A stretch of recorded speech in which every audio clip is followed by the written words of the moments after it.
Students, myself Rohit Dhingra from IIT Bombay. Welcome to lecture number 1 of electrochemistry. आइए देखें कि इस chapter में हम क्या-क्या पढ़ेंगे. The area of chemistry that deals with the interconversion of electrical energy and chemical energy is called electrochemistry. Interconversion मतलब electrical energy can be converted into chemical energy or chemical energy can be converted into electrical energy. So this is the area of chemistry which deals with the interconversion of electrical and chemical energy. आगे देखें. So electrochemical processes are redox reactions. They are simply redox reactions in which the energy released by a spontaneous reaction is converted to electricity, or in which electricity is used to drive a non-spontaneous chemical reaction. The latter type is called as electrolysis. So electrochemical processes simply redox reactions होते हैं जिसमें अगर कोई reaction spontaneously हो रहा है यानी अपने आप हो रहा है तो स्पॉन्टेनियस रिएक्शन से जो एनर्जी रिलीज होगी वो एनर्जी कन्वर्ट होती है इलेक्ट्रिसिटी में, या फिर इलेक्ट्रिसिटी का यूज करके हम एक नॉन स्पॉन्टेनियस केमिकल रिएक्शन को ड्राइव करते हैं. यानी एक ऐसा रिएक्शन जो अपने आप से नहीं होता, जो स्पॉन्टेनियसली नहीं होता, ऐसे रिएक्शन को हम करते हैं with the help of electricity. The latter type is called as electrolysis. ये जो सेकेंड टाइप है यानी रिएक्शन अपने आप से नहीं हो रहा, अपने आप से वो रिएक्शन नॉन स्पॉन्टेनियस है पर आप उसको इलेक्ट्रिसिटी की मदद से आगे की तरफ लेकर जाते हो, ऐसे प्रोसेसेस को हम कहते हैं इलेक्ट्रोलिसिस. और देखते हैं अब हम कि क्या-क्या पढ़ने वाले हैं हम इस चैप्टर में.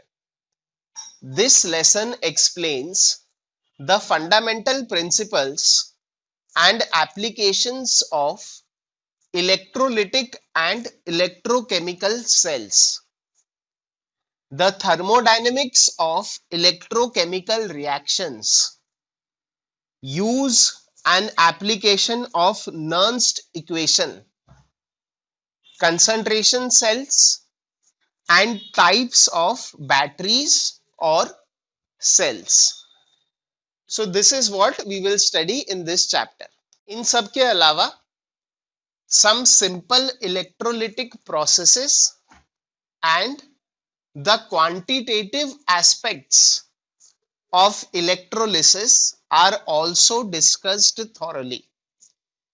तो कुछ सिंपल इलेक्ट्रोलिटिक प्रोसेसेस मतलब ऐसे प्रोसेस जिसमें इलेक्ट्रिकल एनर्जी का यूज होता है to drive a chemical reaction, जो अपने आप से तो कैसा हो, नॉन स्पॉन्टेनियस हो, पर इलेक्ट्रिसिटी पास करने पर जो स्पॉन्टेनियसली हो जाए, ऐसा प्रोसेस कहलाता है इलेक्ट्रोलिटिक प्रोसेस. तो हम कुछ simple electrolytic processes and the quantitative aspects of electrolysis we will also discuss them in detail. Let us look at the syllabus for various competitive exams. इस चैप्टर में हमें पढ़ना होगा electrochemical cells and cell reactions, electrode potentials, Nernst equation and its relation to delta G, Gibbs free energy से Nernst equation का relation, electrochemical series, EMF of galvanic cells, Faraday's laws of electrolysis, electrolytic conductance, specific, equivalent and molar conductance, Kohlraasch law and concentration cells. So this is commonly the syllabus for most of the competitive exams with respect to electrochemistry. ये तो था इस chapter का introduction और इस chapter का syllabus. अब हम फाइनली इस चैप्टर को स्टार्ट करते हैं। इस पूरे चैप्टर को मैंने दो सेक्शन में डिवाइड किया हुआ है। सबसे पहले हम स्टार्ट करेंगे with the section number 1 of this chapter, और जो सबसे पहला टॉपिक हम पढ़ेंगे, टॉपिक नंबर 1 इज इलेक्ट्रोलाइट्स। आइए समझते हैं इलेक्ट्रोलाइट्स क्या होते हैं। सो सॉलिड और liquid substances which are able to conduct the electric current can be roughly divided into two categories, that is metallic conductors and electrolytic conductors. तो कोई ऐसी स्पीशीज चाहे सॉलिड हो या लिक्विड हो जो करंट को कंडक्ट करती हैं वो क्या कहलाती हैं? Conductors. Conductors are of two types, metallic conductors and electrolytic conductors. दो टाइप के कंडक्टर्स होते हैं, यानी दो टाइप के इलेक्ट्रिक करंट कैरिंग सब्सटेंसेस होते हैं, एक मेटालिक कंडक्टर और दूसरा इलेक्ट्रोलिटिक कंडक्टर। सबसे पहले अगर मैं बात करूं मेटालिक कंडक्टर्स की, जैसे आपके घर में वायर होती है, वो कैसे कंडक्टर है? They are metallic conductors. So in metallic conductors और इलेक्ट्रॉनिक कंडक्टर्स, मेटालिक कंडक्टर्स का दूसरा नाम क्या है? Electronic conductors. In metallic conductors और electronic conductors the electric current is carried by the mobile electrons.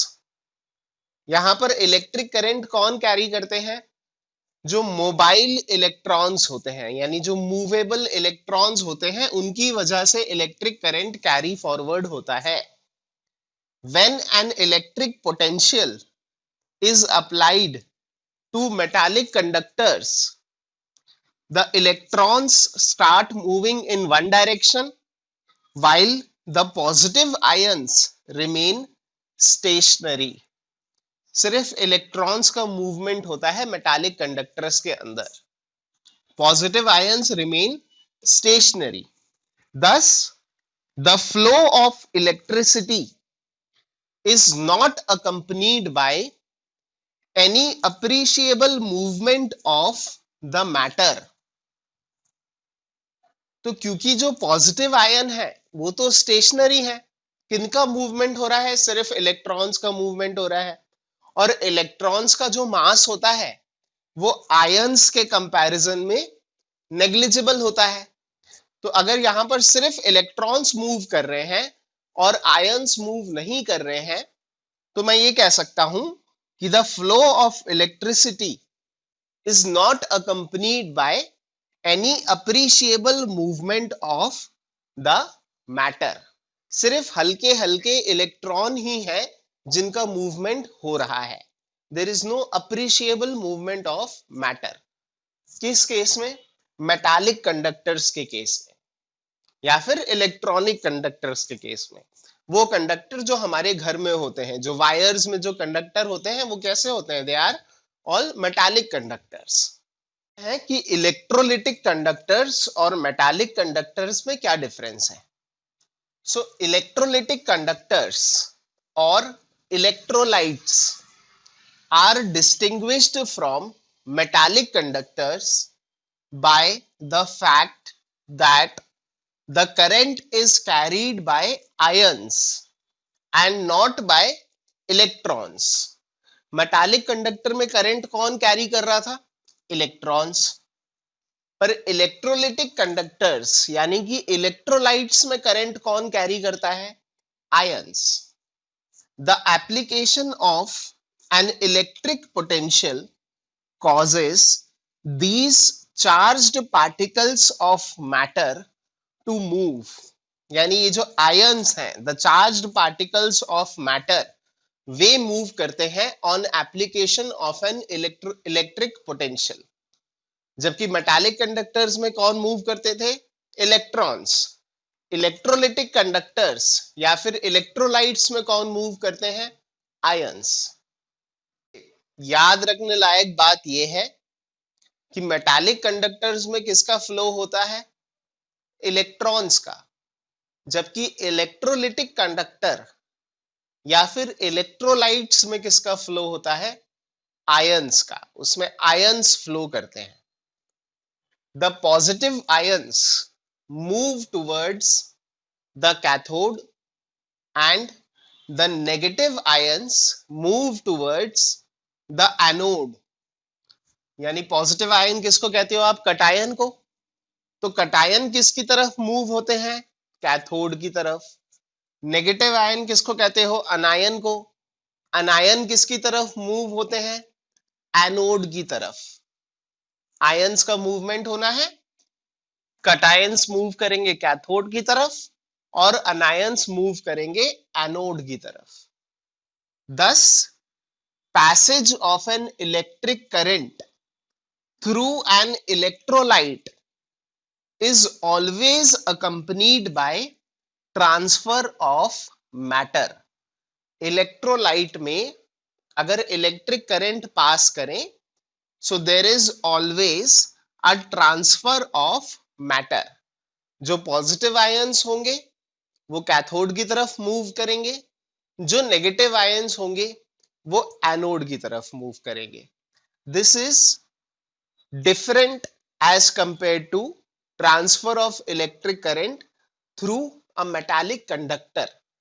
अगर आप मेटालिक कंडक्टर के थ्रू करंट फ्लो करते हैं तो उसमें सिर्फ इलेक्ट्रॉन्स का मूवमेंट होता है और इलेक्ट्रॉन्स तो बहुत ही हल्के होते हैं, तो वहां पर मैटर का ट्रांसफर नहीं होता है। बट इलेक्ट्रोलाइट्स में अगर इलेक्ट्रिक करंट पास किया जाए तो आयंस का मूवमेंट होता है। यानी हम कहेंगे कि it is always accompanied by transfer of matter, क्योंकि आयंस से ही तो मैटर मिलकर बनता है। तो अगर आयंस का मूवमेंट हो रहा है यानी हम कहेंगे there will be a transfer of matter. Positively charged ions यानी कटायंस वे मूव करेंगे टुवर्ड्स कैथोड और नेगेटिवली चार्ज्ड आयंस यानी अनायंस वे मूव करेंगे टुवर्ड्स एनोड।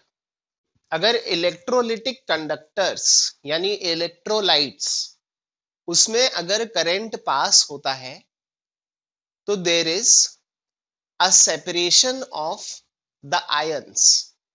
जो कटायंस है वे मूव करते हैं कैथोड की तरफ और जो अनायंस है वे मूव करते हैं टुवर्ड्स द एनोड। तो हम कह सकते हैं कि this transfer is manifested by, manifested का मतलब ऐसा प्रतीत होता है। So this transfer is manifested by the changes in concentration. Concentration में चेंजेस आएंगे, जहां से कटायन मूव कर जाएगा वहां पर कटायन का कंसंट्रेशन कम होगा और जहां पर कटायन पहुंच जाएगा वहां पर कटायन का कंसंट्रेशन ज्यादा होगा। सिमिलरली जहां पर अनायन पहले था अब वो मूव करके कहां चला गया? एनोड की तरफ। तो अनायन का कंसंट्रेशन एनोड के पास ज्यादा पाया जाएगा। So this is manifested by changes in concentration and also by visible separation of material at the points where the electric current enters and leaves the electrolyte। जो इलेक्ट्रिक करंट होगा वो enter करेगा cathode पर और वो exit करेगा anode से। तो जो कैथोड और एनोड वहां पर हमें विजिबली नजर आएगा कि there is a separation of material. Visibly आप देख पाएंगे कि जो कैथोड है उसके पास कटायंस ज्यादा होंगे और जो एनोड है उसके पास अनायंस की संख्या ज्यादा होगी। So there will be a visible separation of material at the points where the electric current enters and leaves the electrolyte। Electrolytes generally employed. अब फाइनली देख लेते हैं कि इलेक्ट्रोलाइट्स कौन कौन से होते हैं। तो generally the electrolytes which are employed are salts in molten form or salts dissolved in water. Salts कैसे बनते हैं? जब एसिड और बेस का रिएक्शन होता है तो सॉल्ट प्लस वाटर बनता है. इलेक्ट्रोलाइट कैसे बनते हैं? या तो हम कोई भी सॉल्ट को मॉल्टन फॉर्म में ले लें या फिर उस सॉल्ट को वाटर में डिसॉल्व करके ले लें. So these are the two ways by which electrolytes are formed. So that's it for this lecture. See you in next lecture. Next lecture में हमारा टॉपिक होगा इलेक्ट्रोलिसिस.